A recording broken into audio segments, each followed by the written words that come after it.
Assalamualaikum warahmatullahi ta'ala wabarakatuh.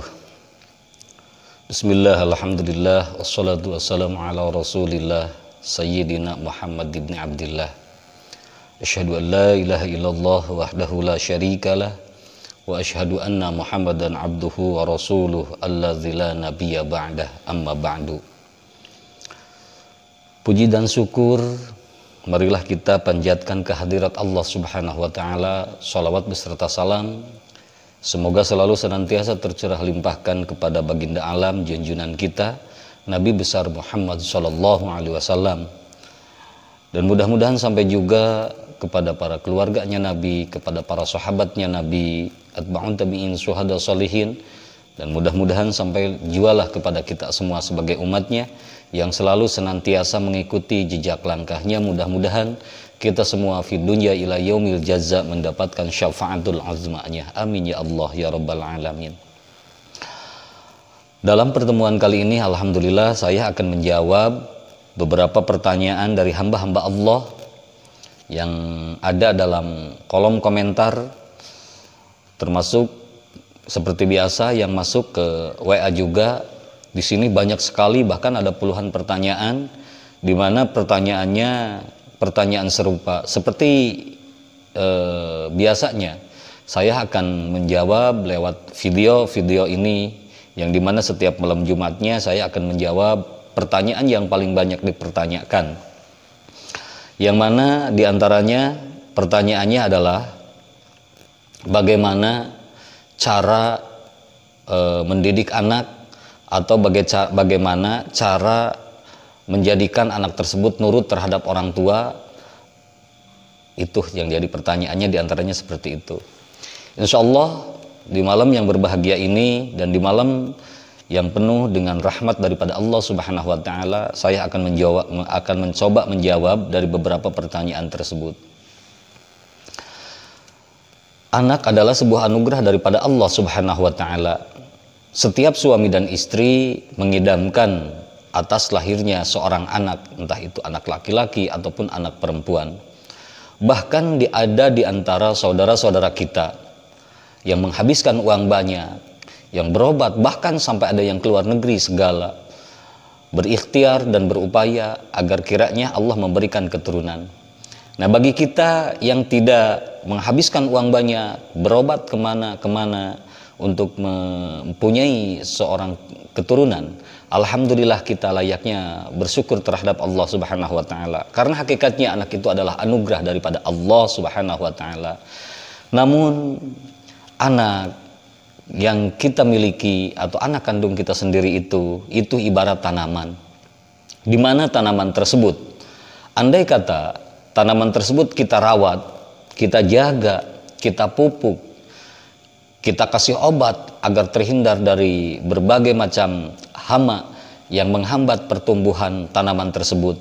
Nah, ketika dirawat, ditanamnya di tanah seperti apa?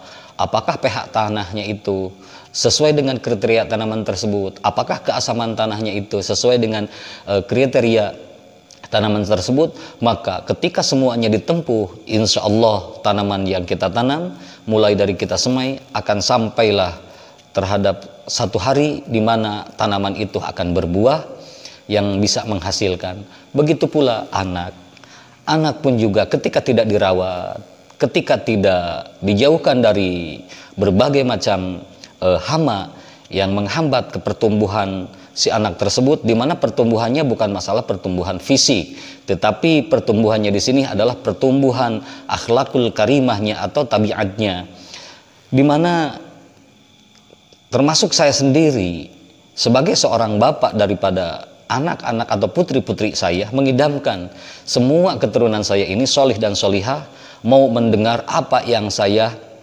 bilang, itu keinginan semua daripada orang tua. Namun apa hendak dikata, hendak hati memeluk gunung, apalah daya tangan tak sampai. Keinginan kita punya putra yang solihah, yang solih, putri yang solihah, tetapi kenyataan lain, kenyataan berbeda, di mana ada mungkin di antara saudara-saudara yang bertanya, mungkin saja mohon maaf, di mana putra atau putrinya menjadi putra-putri pembangkang atau jauh dari harapan daripada orang tuanya sendiri. Orang tuanya berharap A, ternyata kemungkinan besar putra ataupun putrinya malah melakukan Z. Ya, mungkin di sini butuh perawatan ekstra, butuh perhatian khusus.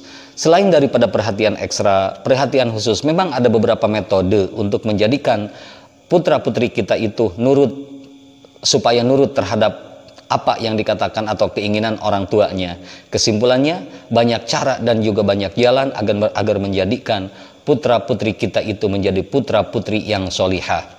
Di antaranya dari sekian banyak, pertama mungkin yang pasti adalah bagaimana perilaku orang tua sehari-hari di dalam rumah. Karena bagi si anak, apalagi termasuk anak yang kecil, di mana anak yang kecil tersebut, anak itu punya penglihatan, anak punya pendengaran, anak punya pikiran, di mana penglihatannya akan merekam, di mana telinganya akan merekam. Maka faktor terbesar adalah faktor di dalam rumah sehari-hari. Bagaimana keadaan atau sikap kita sehari-hari di dalam rumah? Apakah penuh dengan kesantunan? Apakah penuh dengan kesabaran? Apakah penuh dengan hikmah kita di rumah? Ataupun sebaliknya. Yang kedua mungkin santun sudah, tuntunan sudah kita lakukan, contoh yang baik sudah, tetapi tetap saja putra dan putri kita itu menjadi pembangkang atau tidak soleh ataupun tidak solihah. Mungkin yang kedua, dari cara apa yang kita kasih, dari nafkah yang kita kasih terhadap anak-anak kita, apakah dengan cara halal, apakah dengan cara riba, apakah dengan cara haram, ataupun dengan cara-cara yang lain. Mungkin caranya dengan cara halal, tapi kita selama mencari uangnya meninggalkan sholat, lupa kepada Allah, jauh dari syariat, jauh dari agama. Mungkin itu jadi salah satu penyebab. Nah, solusi yang ketiga adalah kita memasrahkan semua urusan terhadap Allah. Karena Allah yang punya, kembalikanlah terhadap Allah. Karena anak titipan daripada Allah, kita titipkan saja dulu kepada Allah sambil memohon dan meminta, karena senjatanya orang Islam adalah doa. Segala sesuatu insya Allah biidznillah wa biqadratillah lewat doa-doa yang kita panjatkan terhadap Allah. Yang jelas doa-doa tersebut dibacanya kita khidmat dengan ikhlas, dengan sepenuh hati, dan ini tidak hanya satu kali tetapi terus menerus kita lakukan, baik itu di dalam setelah sholat ataupun di waktu-waktu yang lain.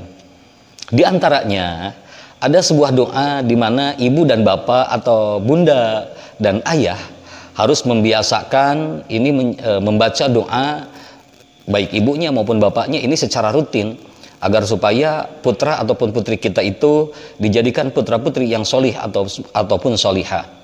Di antara doa yang harus kita baca adalah Rabbana hablana min azwajina wa dzurriyyatina qurrata a'yunin waj'alna lil muttaqina imama.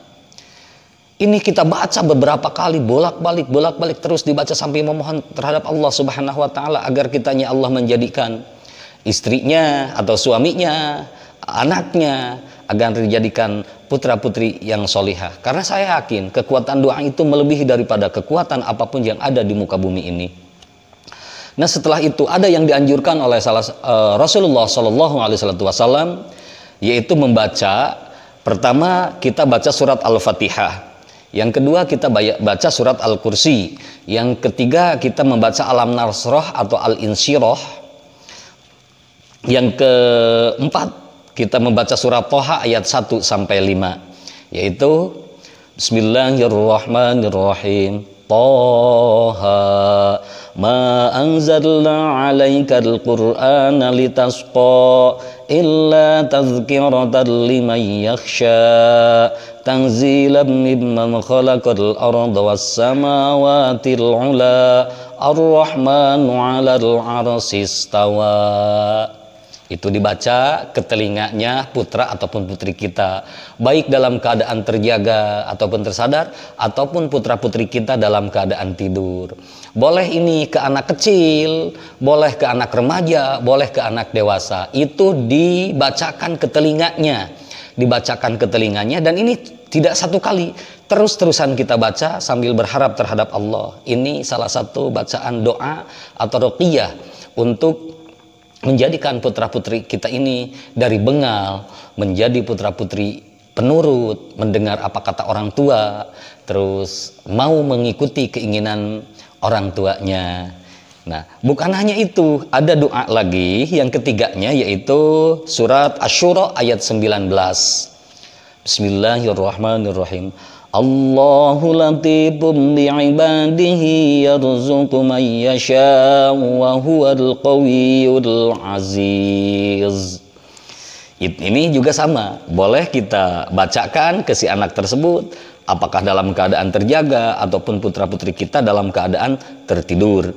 Dibacakan ke telinganya, atau kita baca yang tadi itu setelah selesai sholat. Jangan kita pergi dulu, berzikir dulu, berdoa dulu dengan membaca apa yang saya sampaikan tadi di dalam sholat sambil memohon terhadap Allah Subhanahu wa Ta'ala agar kiranya Allah menjadikan putra-putri kita ini solih dan solihah. Yang selanjutnya, yang keempat adalah ini yang dianjurkan oleh Rasulullah SAW, yaitu membaca surat Al-Imran ayat 83. Mana ayatnya? Bismillahirrahmanirrahim. Afaghayra dinillahi yabghuna wa lahu aslama man fis samawati wal ardi taw'an wa karhan wa ilaihi yurja'un. Baca, lalu kita tiupkan ke mukanya, ke telinganya, ataupun boleh dalam sholat, ataupun boleh setelah sholat. Bukan dalam sholat maksudnya, mohon maaf, tetapi setelah sholat. Jangan kita pergi dulu, baca ini semua yang saya sampaikan tadi, lalu baca Rabbi habli dan selain sebagainya, insya Allah, ya Allah, ya Allah. Atau membaca Rabbana hablana min azwajina wa dzurriyyatina qurrata a'yunin waj'alna lil muttaqina imama. Insyaallah atas doa kita, permohonan kita terhadap Allah Subhanahu wa Ta'ala, kita sebagai orang tuanya menjadi solih, ibunya menjadi solihah, putra-putri kitanya menjadi putra-putri yang solih ataupun juga solihah. Maka dari itu, insya Allah untuk menciptakan putra yang soleh, putri yang solihah, tidak semudah membalikan telapak tangan. Kembali yang terakhir, bagaimana perilaku kita orang tua terhadap anaknya di rumah sehari-hari. Apakah tutur kata kita ini kasar? Apakah tutur kata kita ini santun ataupun lembut? Bagaimana perilaku kita? Seperti kita menyuruh anak sholat ngaji, tetapi ibu dan bapaknya tidak pernah terlihat sholat dan ngaji, atau tidak pernah terlihat berangkat ke masjid untuk berjamaah, berangkat ke majelis taklim untuk pengajian. Ini mungkin contoh tidak baik juga untuk putra dan putri kita. Yang terutama, apa anak kita yang kita kasih? Apakah dikasih yang halalan thayyiban, yang jenisnya, yang zatnya, makanan, minuman, atau uang yang dikasihnya? Apakah dengan uang cara halal, cara mencarinya pun sambil mengerjakan ibadah, ataupun tidak? Ini jadi perhatian khusus terhadap kita semua. Yang terakhir, mungkin kenapa anak kita menjadi pembangkang, kenapa anak kita keras kepala? Mungkin semuanya ada hikmah. Salah satunya, Allah lagi mencerminkan kelakuan kita di masa kecil terhadap orang tua. Adapun masalah kita di waktu kecil baik, soleh terhadap orang tua, tetapi anak kita malah menjadi pembangkang terhadap kita, itu adalah ujian daripada Allah Subhanahu wa Ta'ala, di mana kita harus bersabar dan harus mencari solusi, dan semuanya memasrahkan terhadap Allah. Dan andai kata itu kelakuan kita di masa kecil, di masa dulu kita waktu kanak-kanak, di mana sering kita merepotkan terhadap kedua orang tua, mungkin itulah orang tua kita rasakan, yang dimana kita rasakan di saat ini. Mudah-mudahan dari mulai hari ini sampai seterusnya, putra-putri kita dijadikan Allah putra-putri yang solih dan juga solihah. Amin ya Allah ya Rabbal Alamin. Mungkin untuk jawaban kali ini saya cukupkan sekian. Bila mana ada yang kurang puas atau kurang pas, boleh ajukan pertanyaan, akan saya jawab di lain waktu. Wallahu a'lam bil muradi. Assalamualaikum warahmatullahi wabarakatuh.